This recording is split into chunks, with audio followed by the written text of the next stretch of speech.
Dawn. The ocean wakes. Creatures stir from their dwellings, flex their muscles, and ready themselves for a new day. As golden rays shine upon the waters, peepers sing, rabbit rays do their rabbit things, and a lone wanderer begins another day, hoping to survive. As we explore this vast ocean planet, we'll discover unique life, colorful surprises, and maybe even new civilizations, while also studying the travels of a strange wanderer. And by doing so, we'll bask in Subnautica's diverse ecosystem, from the tiniest plants to the biggest predators. All corners of this world burst with life. Now, if you'll excuse one bad pun, let's dive into it. Wait! Before we do that, let's admire the surface. The surface. This is where we begin our journey, hovering over the water's edge. Underneath lies a thriving ecosystem. At this altitude, however, we don't expect to find any animals, because they find us. Freeze! This is a garryfish. Little is known why they're called that, but reports suggest they were almost named the jellyfish. Besides the name, we understand the garryfish very well. Take for instance how it managed to jump dozens of meters in the air. Scientists know all about that one. See, in its docile state, the garryfish swims relatively slowly. Preserving energy is crucial. You never know when you might need it. And thanks to its protruding eyeballs, the garryfish can see danger coming with 360-degree vision. When it spots a hungry predator, they know the drill. In a sudden burst of speed, the garryfish diverts all power to the tail fin, and before you know it, it's airborne. This trick is highly effective at bamboozling any would-be attackers. With a 10 out of 10 landing, the garryfish takes us into the shallows. Subjectively, one of the prettiest places on Subnautica. The shallows sparkle with life. Or maybe that's the sunlight. The landscape has been chiseled by a master artist, nature itself. With rock formations that twist and loop, forming archways, spirals, and caves, a haven of life. Scuba Man lucked out by landing here. Out of all the places, he couldn't have hoped for a better one. Now, what is a scuba man, you ask? Well, the name comes from a combination of words. Scuba, meaning water in Spanish, and man, meaning the subject has X and Y chromosomes. He has been on this planet for 3 days now. We don't know where he originates from. We honestly don't know much about him. All we do know is the spaceship he arrived in crashed due to unknown reasons. Stranded and hungry, he will starve soon if he can't find more food.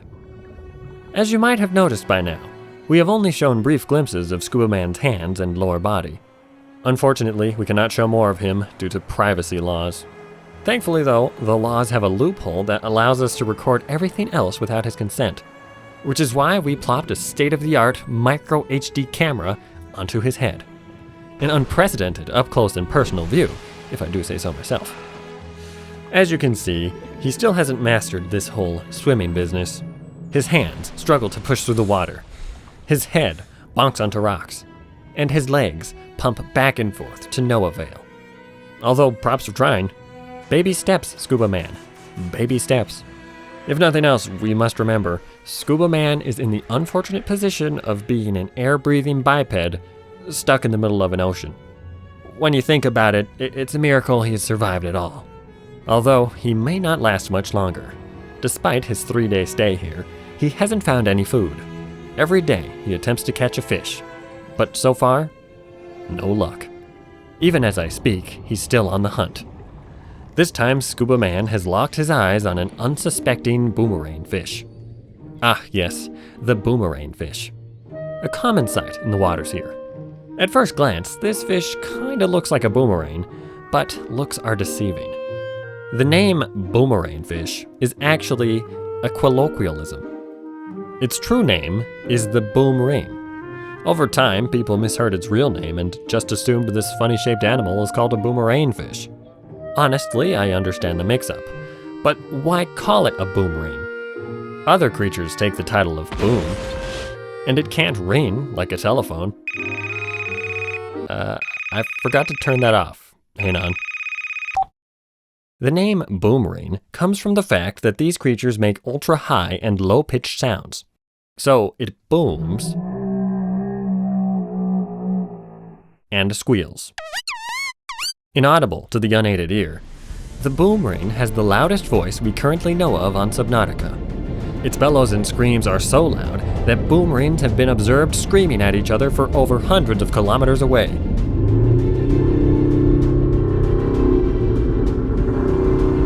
Perfect for long-distance relationships. Well, almost perfect. For a while, people wondered why there were no other animals that could hear the boomring. But it's now generally accepted that when the boomring arrived on the scene, any animal that could hear it died of annoyance. This theory matches up closely with the extinction of a few species. They never stood a chance. Aha! Scuba Man finally closes in on his target. This situation is more intense than it looks. Only one of these creatures will make it out alive. Will it be the boomring with its charming voice? Or Scuba Man with a flashlight? Fight!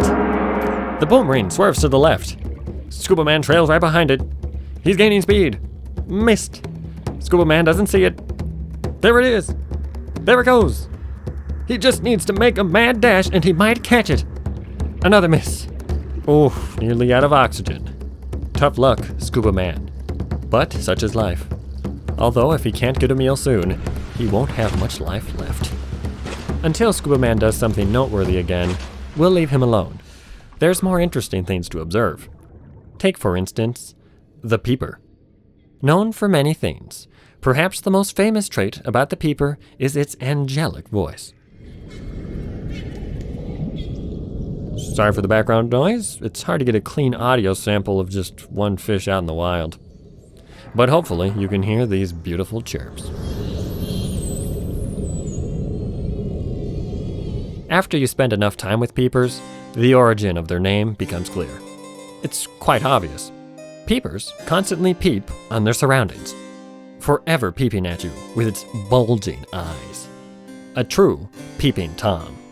Even at night, it stares, unblinking.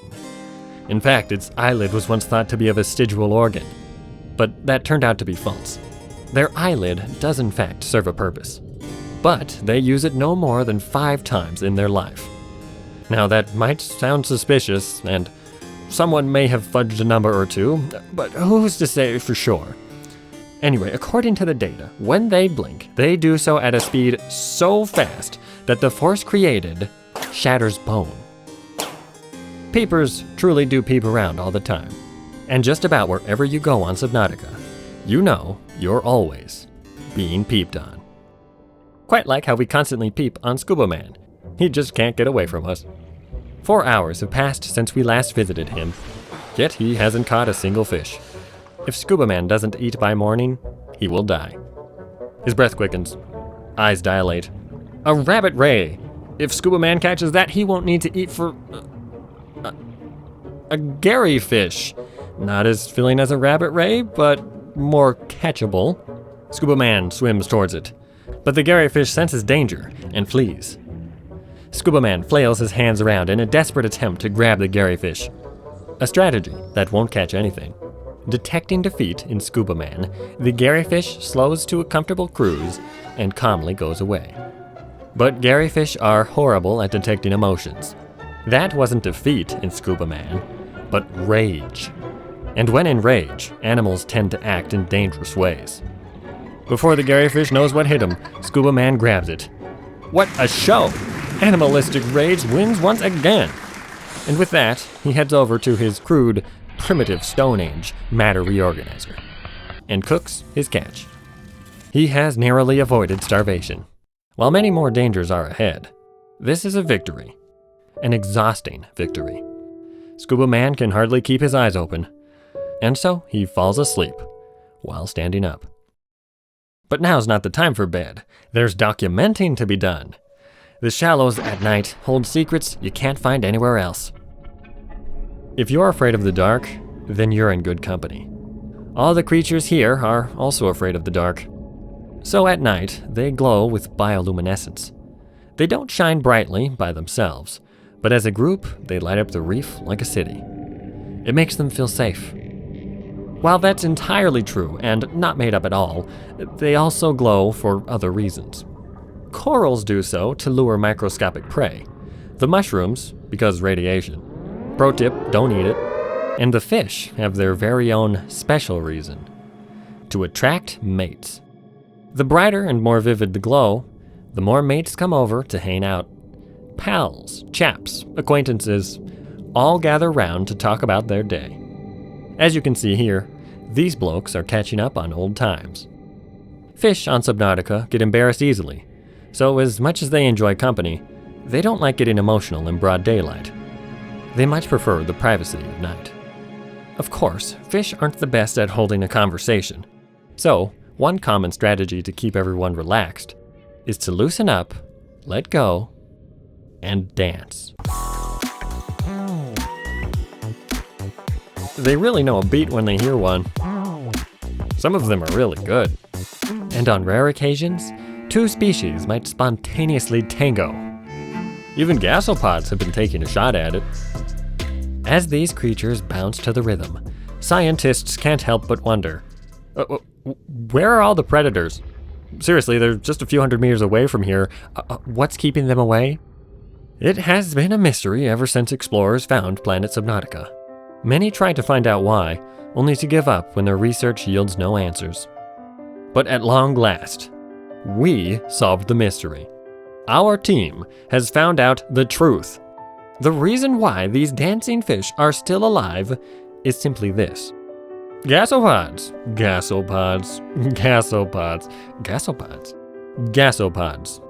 Without these lumbering beasts, the high concentration of glow-in-the-dark fish would be wiped out in an instant. But thanks to this one simple trick, the gasopod creates an environment safe for all dancing organisms. With great force, it releases hypercondensed balls of smelly gases, formed from the residue of its gastrointestinal organs. Just a whiff of the stuff sends dangerous predators running for kilometers. On most mornings, we find Scuba Man psyching himself up for another day on this ocean world. Breathing exercises like this are an important daily ritual. Scuba Man spends 99% of his day underwater, after all. Yet again, we find him on the hunt. Not for fish, but for rocks. Minerals to cobble tools together, more precisely. Of course, if a fish just happens to stroll in front of him, he won't hesitate. Rock hunting turns out to be a favorite activity for Scuba Man. He's very determined. Even after hours of searching, he remains focused. Right now, he's probably thinking, gotta find a rock. After some time, and many trips up for air, Scuba Man is rewarded. Rock! With a single whack, the rock turns to dust, revealing copper inside. Now, you might be wondering how a clump of copper got in there. But I was wondering how the copper became encrusted in a solid yet brittle shell.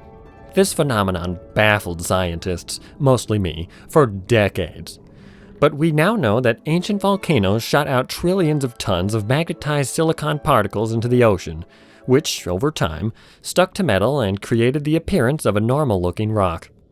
There's another natural process that makes the shell brittle, but that's very complicated. We don't have time for that. Besides, do you think Scuba Man cares? Of course he doesn't. So let's just... Oh dear, this is bad. Scuba Man has run into a dangerous situation. His pockets are full, and there's nowhere to stash his treasures. Quite a dreadful situation.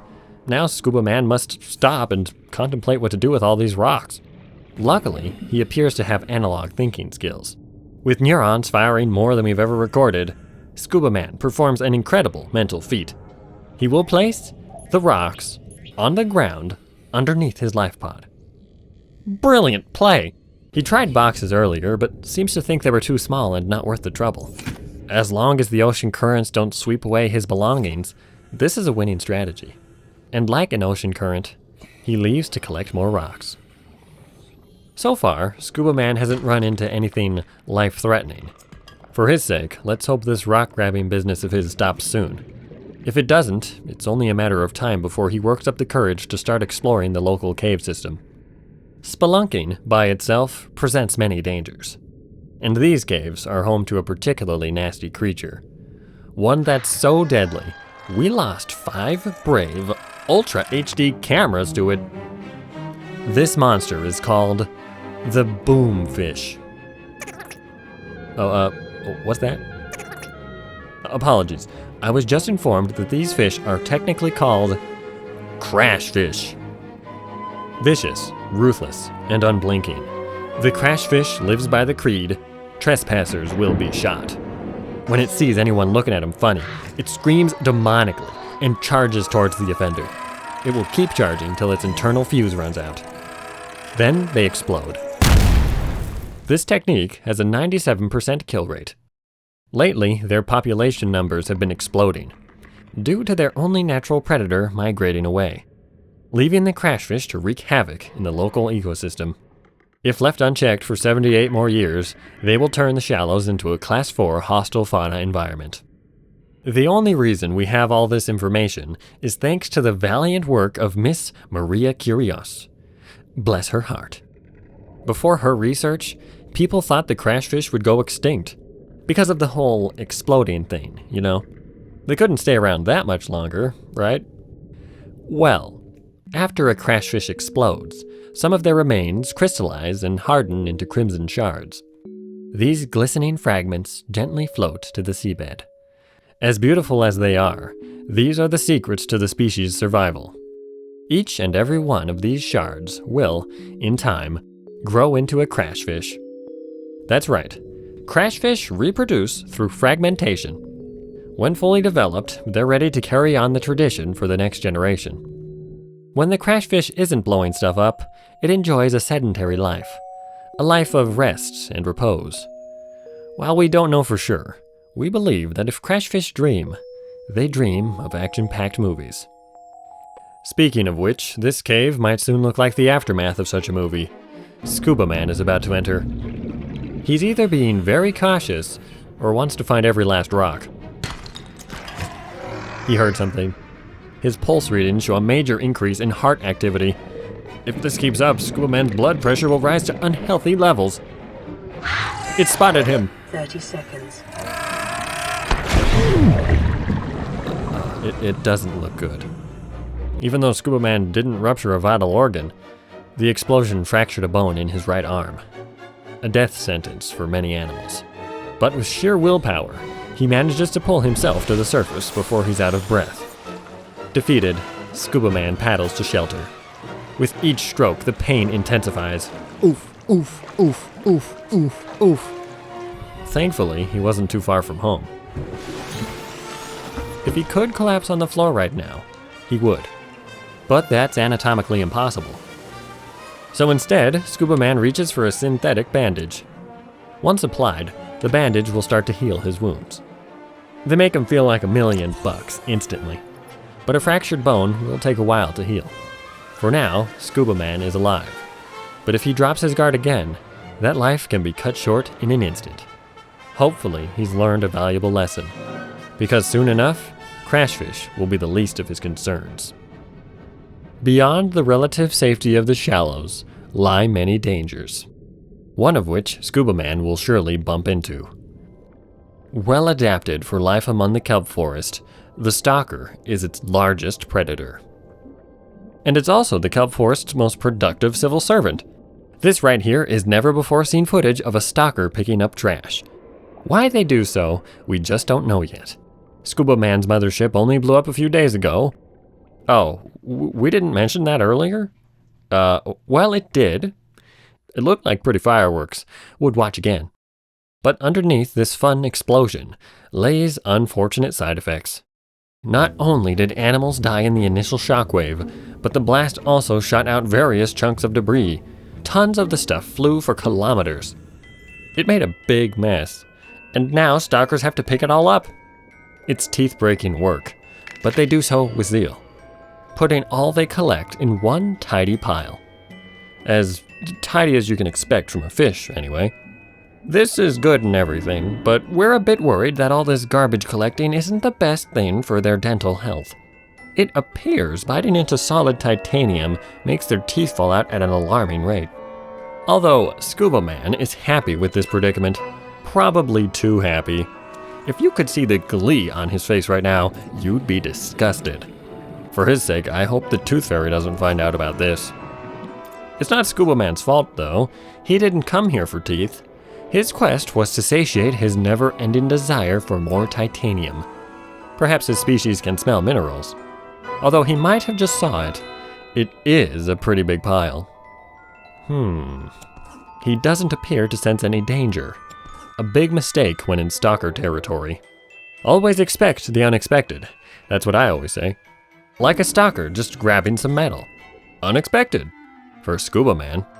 He takes out his knife, ready to defend the, stalker's scrap pile. It swoops back for another piece. Scuba Man charges for it, knife flailing.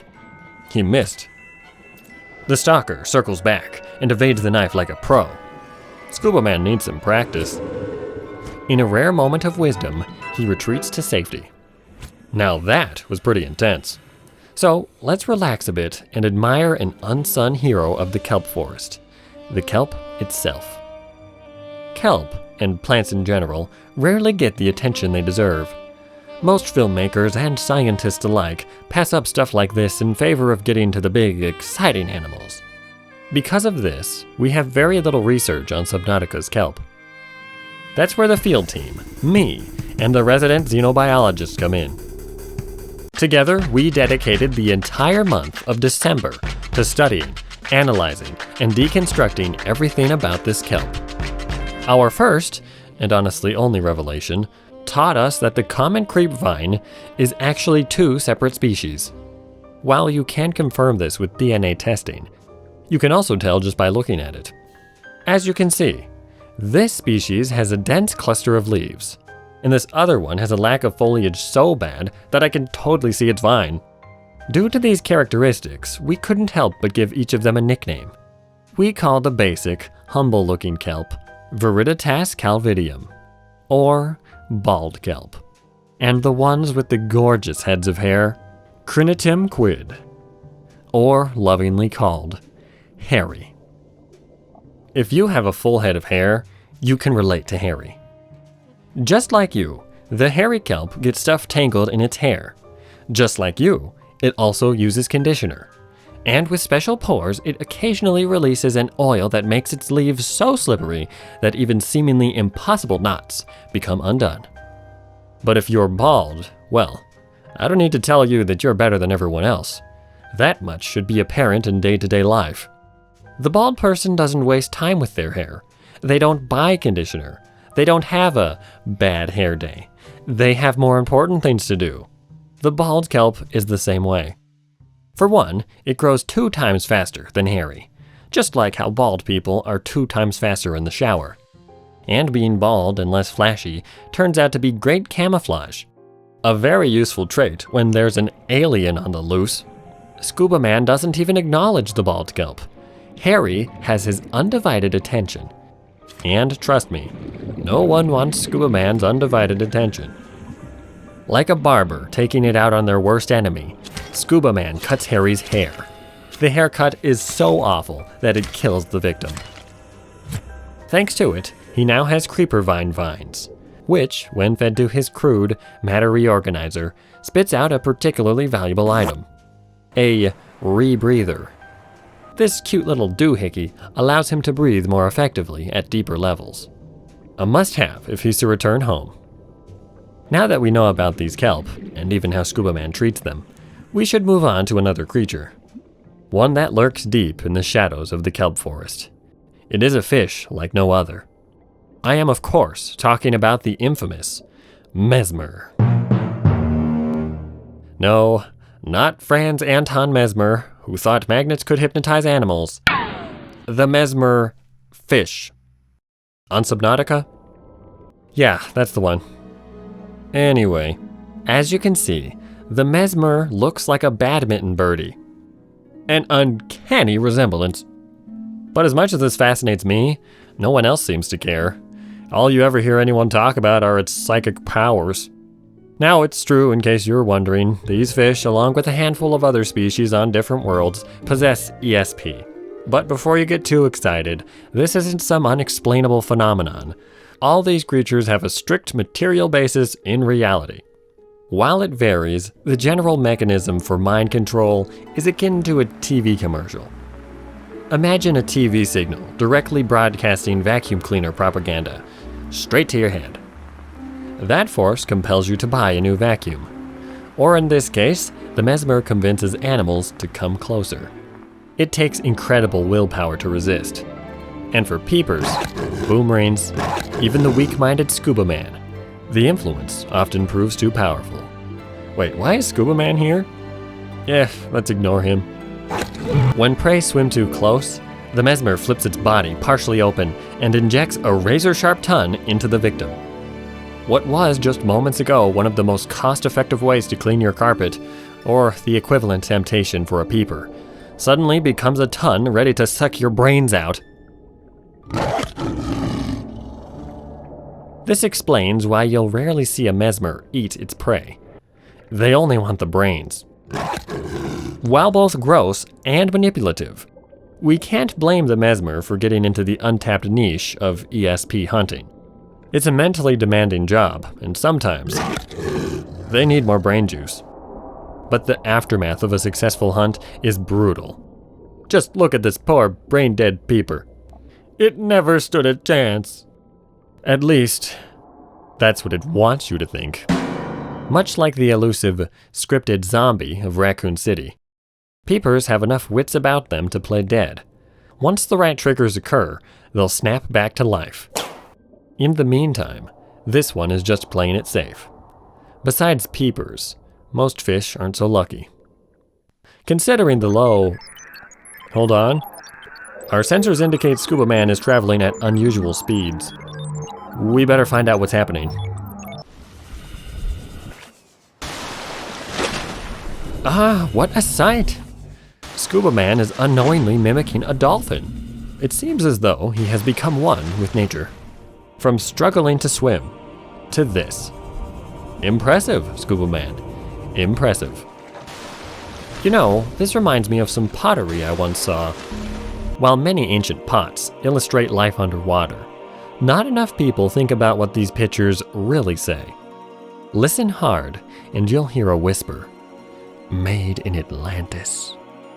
Yes, dear viewer, often mistaken for ancient Greek pottery, this artwork actually depicts the day-to-day life of the common Atlantean, such as riding your dolphin to work. Unfortunately, due to iffy copyright, we can only show you this picture, and this picture, because it looks cool. Thanks to Scuba Man's speedy new gizmo known as a sea scooter, he is much like the dolphin rider. The sea scooter propels him so fast, he can zip around and search the area for valuable resources. In his case, that means rocks. My word! Did you see that? Let's have an instant replay. This sea scooter appears to have made Scuba Man's muscles swell to barbarian levels of power. Before, he needed one solid smack from a flashlight to crack a rock open. But now, he only flicks his fingers 3 times, and the rock crumbles to dust. This proves Scuba Man is not human. Instead of big brain muscles, he's got huge, burly finger muscles. And with these fingers, he firmly grasps his tools. Like this one, which we believe is a scanning device because... Hold on. He just vaporized a piece of trash from his mothership. This doesn't match the data we've collected. He's supposed to dump trash here, not clean up. Oh my, oh my, oh my, I just realized something. As unlikely as it seems, Scuba Man is helping the environment, not harming it. Absolutely unexpected. Everyone on the team thought Scuba Man was a Junkosaurus, amassing huge amounts of waste and decay. But perhaps we misunderstood him. For whatever reason, he has started to clean up random bits of trash, and thus protect the ocean. It will take decades to clean up all the trash, but Scuba Man is on the right track.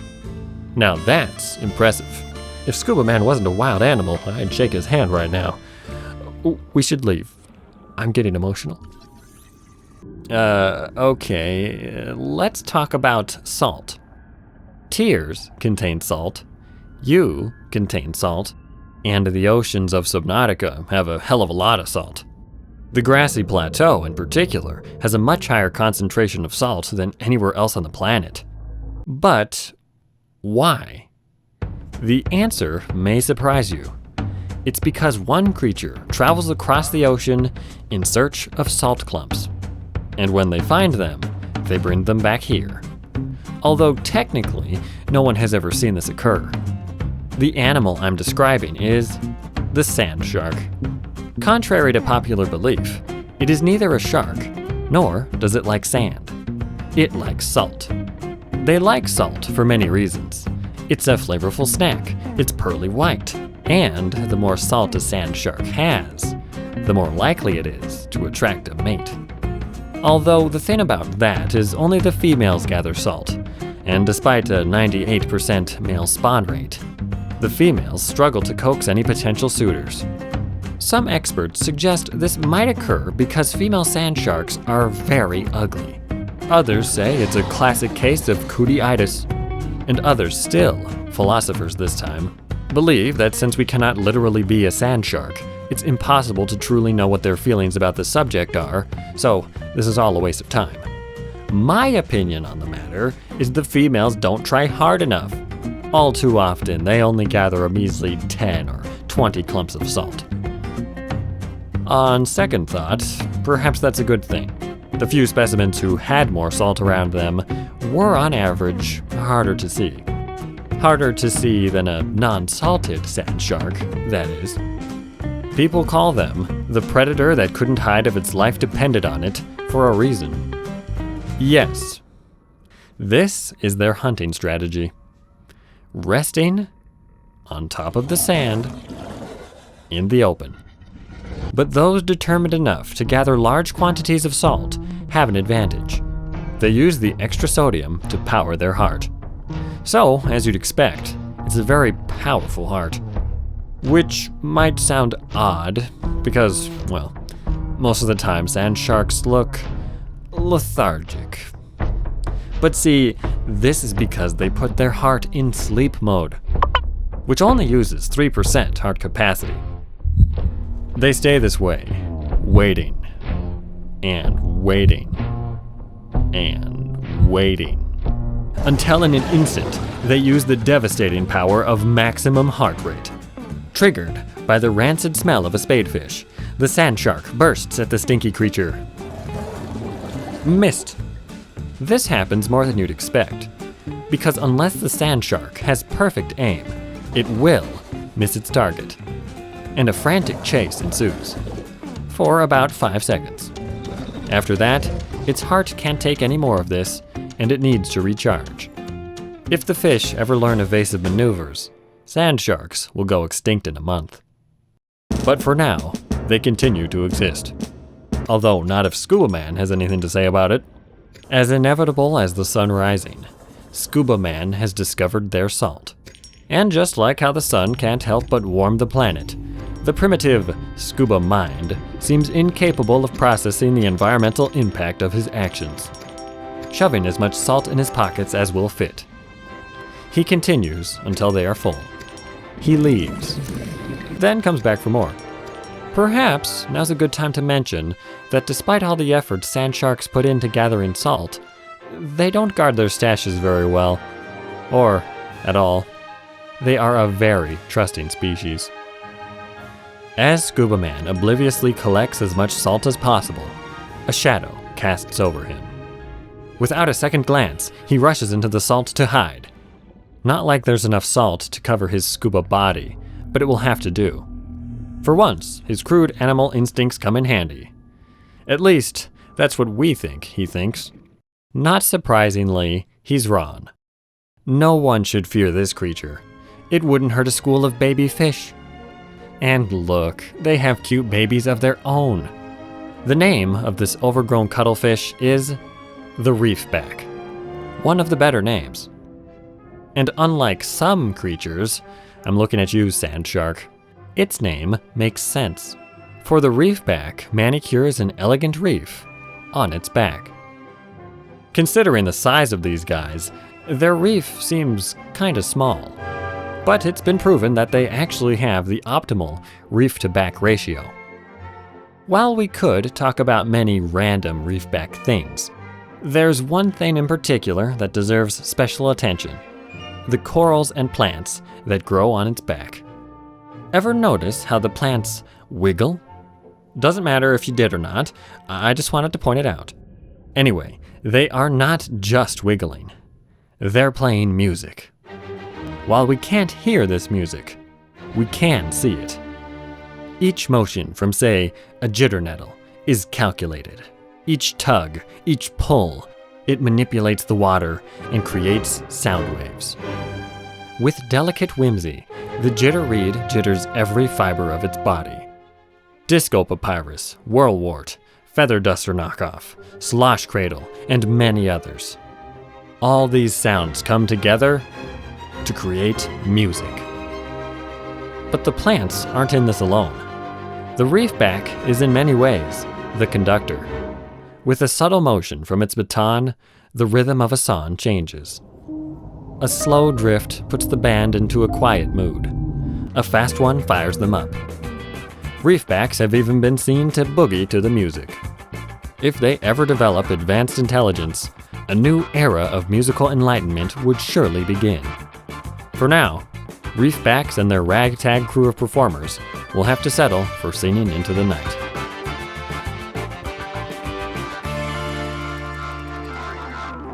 Night in the plateau is pretty much the same as the day, except some animals doze off, and some glow in the dark. Mostly though, the dark just makes things harder to see. So let's turn on the lights, shall we? There we are, much... Do my eyes deceive me? A rock carving of a thylacine. Let's get a closer look. Oops, bit too close. Perfect. What a curious carving. Is this a natural occurrence?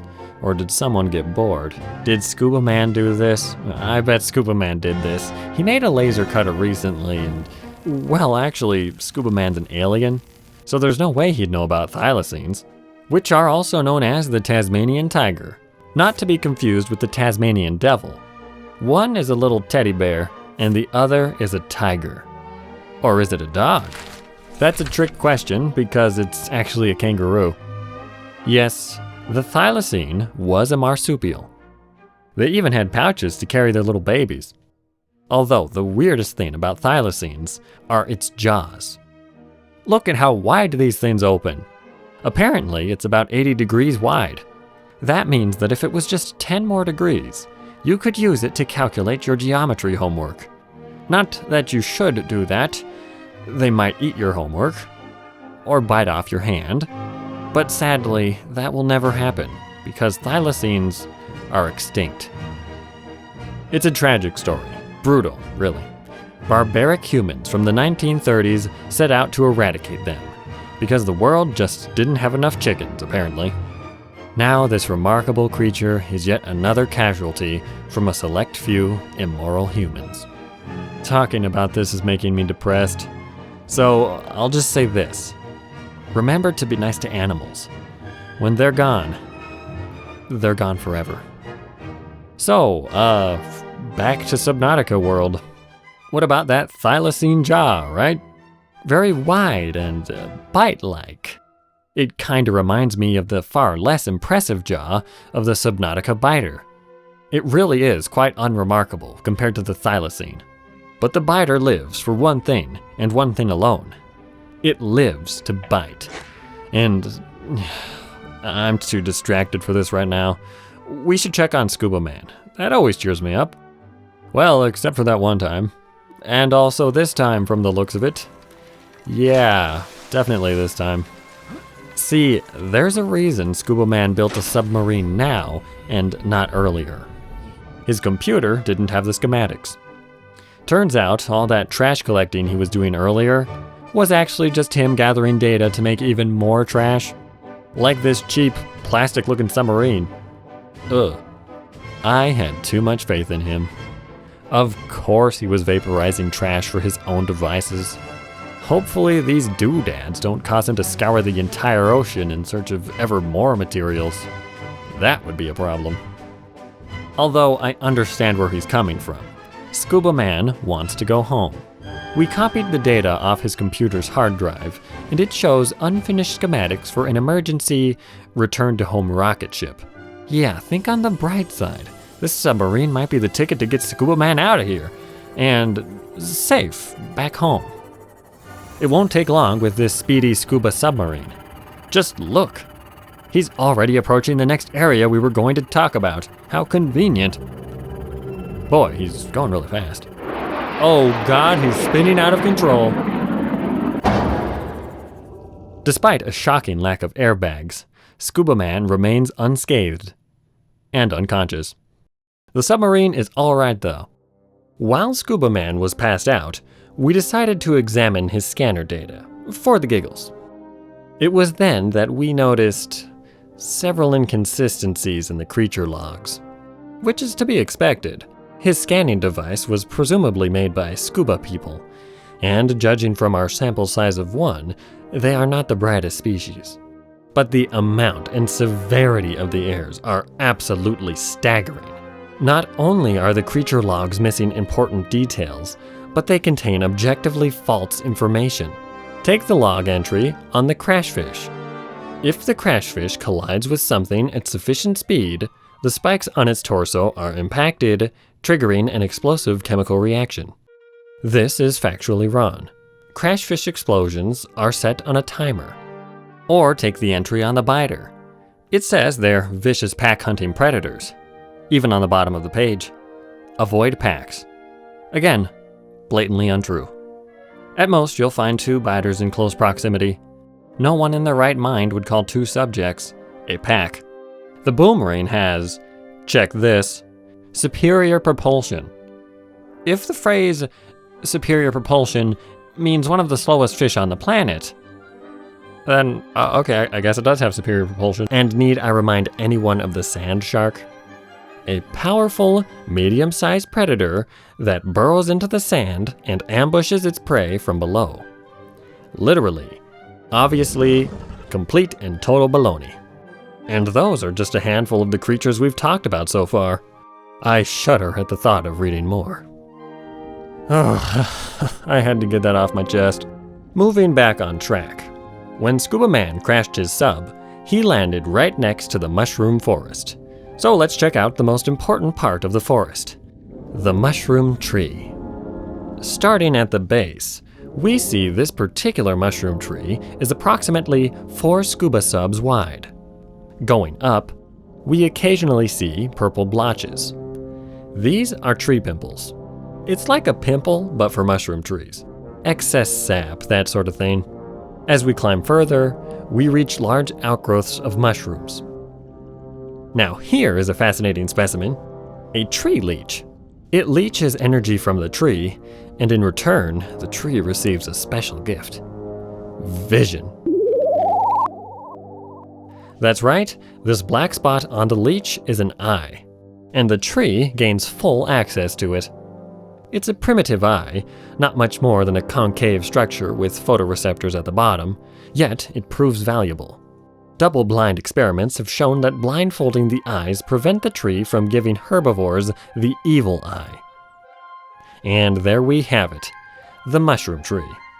Isn't nature cool? Shortly after the field team recorded footage of the mushroom tree, we received a strange message. Hello, Captain. You have just won a lifetime vacation ticket. No, not that one. This is the Union of Hate against laser beams. We've picked up troubling news. There's a huge laser gun on Subnautica. Destroy or deactivate it. You've been warned. No one knew what to make of this call. I considered not thinking about it. Then, a bit later, someone checked on Scuba Man's video feed. And, well, he found a parking lot. Not exactly a laser beam, I know. But remember, planet Subnautica is an alien wilderness, not an urban jungle. The timing of the call and Scuba Man's discovery were too close to be a coincidence. So the field team went to check it out, and I'm happy to report the parking lot was indeed connected to a humongous laser beam. With finesse and skill, the team deactivated the laser beam, but not before Scuba Man looted a couple of ancient artifacts, which, by the way, is illegal, especially without an archaeology permit. Also, you're supposed to put your findings in a museum, not your pocket. He just needs to get his grubby hands on everything he sees, huh? Can't look at it and move on. Need to hoard it for yourself so no one else ever sees it again. That's great, Scuba Man. Great job. Just when I thought I've seen you for what you were, you sink to looting an ancient parking lot. With priceless treasures in his pocket, Scuba Man races for the exit. Hey, what's a Reaper Leviathan doing here? Here's a sad truth. Reapers are yet another case of Subnautica predator unexceptionalism. Like the sand shark and the bone shark before it, the Reaper doesn't get enough to eat. This makes them sad. So sad that they scream. A highly stupid tactic, because this causes prey to flee the area. But if it keeps its mouth shut for more than 10 seconds, it's an effective hunter. No one before has seen this on camera. It is a brand new, unique perspective of a Reaper attack. It viciously nods its head back and forth. And it gives up. Scuba Man is free! Great news for him. But it goes to show how lame the Reaper is. It had the perfect opportunity to inflict massive damage on the scuba sub. But it just shook it around, screamed that it was hungry, then swam away. Due to behavior like this, there are only 21 Reapers left in this part of the world. Assuming they don't starve to death, genetic bottlenecking will doom the species. After that little diversion, the field team got lost and stumbled upon an ultra-rare creature, the sea treader. These bottom dwellers got their name from a simple fact of life. They tread away at the seabed. Each step they take is like a piston crashing against the earth. The floor underfoot shatters from the impact. This has the curious effect of spontaneously generating minerals such as lead, gold, and diamonds. Best not to think about it. They have pounded on this same pathway for hundreds of millions of years. No one knows why. But, staying on the topic of things we know about, did you know sea treaders have excellent communication skills? It's true. If they ever start to argue and get upset, they're able to de-escalate the situation with ease. So while the noises they make sound like garbled whale mimicry, it's actually a relatively complex conversation. While not as complicated as dolphin talk, it is versatile enough for sea treaders to get married. This explains why you'll always find them in pairs. Because they love each other. And where there's marriage, frustration and confusion follow. But unlike most marriages where each partner needs to work things out, talk about stuff they rather not talk about, and all sorts of nonsense, sea treaders bypass that. Thanks to their antennae. These protrusions from their head are able to broadcast complex emotional feelings in perfect clarity, and the receiver will instantly understand the mindset of the sender. Incoming message. It reads, marriage dispute? Avoided. I wish we could do that. Wait a second. Why can't Scuba Man talk? The only sounds he ever makes are grunts, screams of pain, and lip smacks. Kinda weird when you think about it. Oh, well, that's a question best left to philosophers. I mean linguists. No offense, philosophers. While the field team was diligently recording the sea treader, they were inadvertently led to our next destination, the Grand Reef. What a grand spot. A great spot. Also a very blue spot. Yes, very blue indeed. The bluest spot. Oh, and by the way, this is one spot where you can find warpers, which are purple. The common story of the warper is that it's a cybernetic death vehicle, CDV for short. Seems obvious when you point it out. It doesn't eat food, its arms were built to kill, and it has a teleportation device lodged in its body. Sounds like a CDV to me, but as a documentarian, I'm in the business of dispelling myths and untruths. While a CDV makes for a good story, it does not account for all the evidence. As truth seekers, we must follow the evidence, not fanciful stories. And the evidence says, evil bad guy. Warpers are villains that got rejected from bad guy society. Mega sad. But they are bad guys, so don't feel too sorry for them. I mean, look at that cloak. Definitely a sign of evil. Why, if that's not a cloak of menace and evil, then their arms were meant to hug kittens, which is clearly wrong. They were meant to kill kittens and steal grandma's pocketbook. This theory also explains why they have teleportation devices. Because bad guys always have wacky gadgets, duh. And that's the true story of the Warper. Right, now that that's out of the way, let's talk about the crab squid. These creatures love to lurk around spooky old buildings. Adds to their creep factor. It's no wonder they're generally accepted as the creepiest critter on Subnautica. And I can confirm, they are indeed creepy looking. Of course, once you get to know them, they turn out to be pretty chill. In fact, they are the most passive carnivore on the planet. More often than not, the field team recorded the crab squid peacefully coexisting next to jelly rays, its main source of food. It will take a bite out of them every once in a while, like the biter fish, but it's so rare that we don't have any footage. Other than that, the main thing they do is, well, no one knows for certain what they do. But it seems like crab squid survey rock walls, which leads us to believe their goal in life is to further the interests and development of rocks. One way they do this is by protecting them from predators. But who or what would prey on rocks? Yes, Scuba Man, but this lust of rocks goes deeper than just one creature. Think big, dear viewer. Who or what would want rocks to build things? What's that? Yes, correct. Aliens. Most aliens like rocks. Some love rocks. The crab squid knows all about this, which is why it's the biggest xenophobe in the ocean. When the crab squid sees Scuba Man, or any alien, it attacks. But Scuba Man can dodge these guys all day, which makes it sound like the crab squid is yet another incompetent predator. But no, it's not. One time, they managed to wipe out an alien invasion force. Doesn't look like much, but underneath this crystallized EMP field, which the crab squids generate by the way, lies an unknown blobby alien. The crystal EMP field has preserved these aliens in remarkable detail. Their last moments show them stretching out their appendages, trying to break free. It's a horrific scene. I'm really glad the field team has Inviso suits. Without Inviso technology, the crab squid would terrifyingly move towards them, and they would be zapped by the thumb.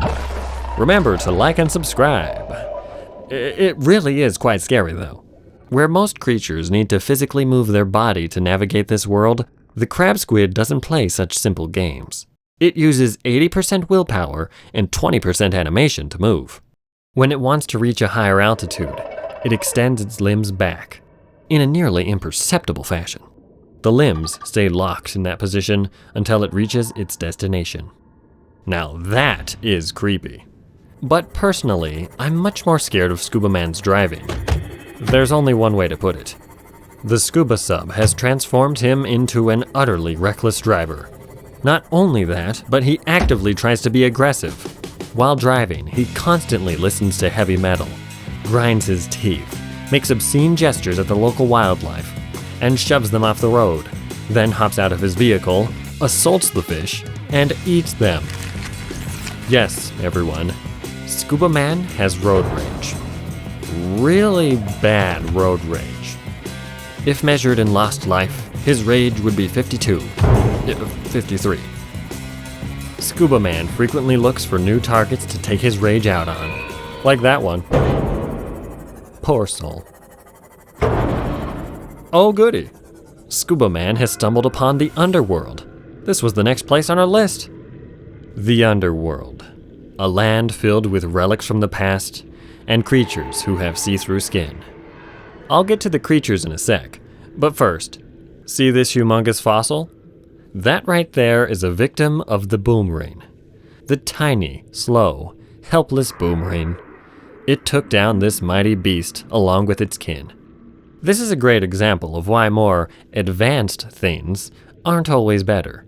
These astounding monsters had hearing so acute, so advanced, they could hear radio waves. For millennia, this trait served them well. Until the modern-day boomring evolved. Then those highly specialized ears became its undoing, and David killed Goliath by having 100,000 Davids talk all day long, thus annoying Goliath to death. Now, for those creatures with see-through skin. By itself, see-through skin isn't weird, but when you take a look at their insides and find almost nothing there, that's when I start to panic. Because without organs, how do these creatures function? How are they alive? The team and I were stumped for about 15 minutes. Then we realized that these organless creatures must be specters. That's correct. Ghosts from ages past. The underworld is a mysterious place. You can never be too careful. Which is a good way to describe Scuba Man right now. Without a care in the world, he charges his submarine through crowds of river prowlers, ducks in and out of acid pools, and he even swerved past a ghost Leviathan. Ah, the ghost Leviathan. Typically seen in the infinite abyss that covers 90% of the planet, these ghostly creatures represent loss and regret, a physical manifestation of resentment and fear. These ghosts haunt the dead seas. Despite what strict believers in the physical realm tell you, there is no other way to explain the existence of these entities. They say ghost leviathans eat microscopic organisms, maybe algae. Ghost leviathans can't be ghosts, they go on. But if you've explored the abyss, surely you must have thought how absurd this sounds. Ghost leviathans practically spill out of the abyss. How could there possibly be enough food for them? And if they mainly eat microscopic organisms, why are they so dang aggressive? They're ghosts, my friend. We can only hope these vengeful spirits find reconciliation one day. Because until they do, the border check known as the open ocean is permanently closed. But yeah, like I was saying, Scuba Man totally dodged that thing. Honestly, I expected his journey to be more strenuous. But the more he explored, the more stuff he got, and the more unstoppable he became. I was hoping there would be struggle and tension and stuff, but after he learned the basics, things never challenged him. Scuba Man must feel this power, else he wouldn't risk coming down here for a few nickels. Of course, without the nickel, he'd never have any hope of venturing past this drop-off. Down there lies the last few resources needed to build that return-to-home rocket ship. But it's too deep for his current sub. So it's time for a new, bigger and badder, much slower and clunkier sub. The big sub. With this, Scuba Man has a chance to leave Subnautica. Now he just needs to get back to the underworld. This might take a while, but with the power of video editing, we'll be back in a flash. Okay, I've got some good news and some bad news. The good news is Scuba Man almost made it to the underworld. The bad news is the big submarine got stuck before he got there, and it's been stuck for hours. No matter what Scuba Man does, he can't budget free. Our scanners indicate the big sub is thoroughly entrapped. There's only a 3% chance of escape. A frustrating situation for Scuba Man. Any sudden movements could cause him to go berserk. With delicacy, he shimmies the big sub back and forth. Now with fury. This is definitely bad for his blood pressure. Thoroughly agitated, he retreats to his only source of comfort. His rock collection. Yeah, he managed to fit that in here. Pretty big submarine. As Scuba Man admires the rocks, he reflects in a meditative-like state. An hour later, he packed his bags and left for his life pod. Since then, we've periodically checked on him over the course of a week. So far, he has yet to return to the big sub. Yes, as illogical as it is, he seems to have abandoned the idea of returning to his home planet. Now he wishes to live on Subnautica. One of the first things he did after the submarine incident was build a nuclear reactor. It's poorly constructed and leaks 0.2 liters of toxic waste every 24 hours. 3 days later, he started a mining operation to increase the decadence of his home by 10,000%. And 7 days later, he stole almost all the salt gathered by sand sharks. This will have devastating consequences. It may even lead to a local collapse of the species. After watching him for so long, we couldn't take it anymore. We had to stop Scuba Man. Since he won't build that return-to-home rocket ship, we will. With a subtle trail of copper, we guided him to the spaceship. Without questioning why there's suddenly a rocket ship at his front door, he enters it, pushes a lot of buttons, and engages the thrusters.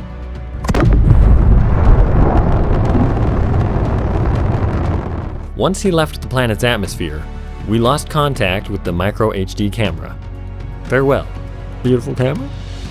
This has been a fascinating experience for us all.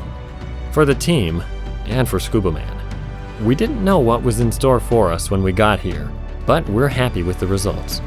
Subnautica is a world of oddities.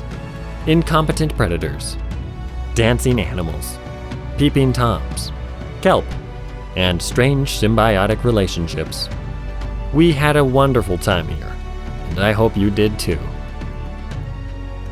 This show was made possible by, self-funded.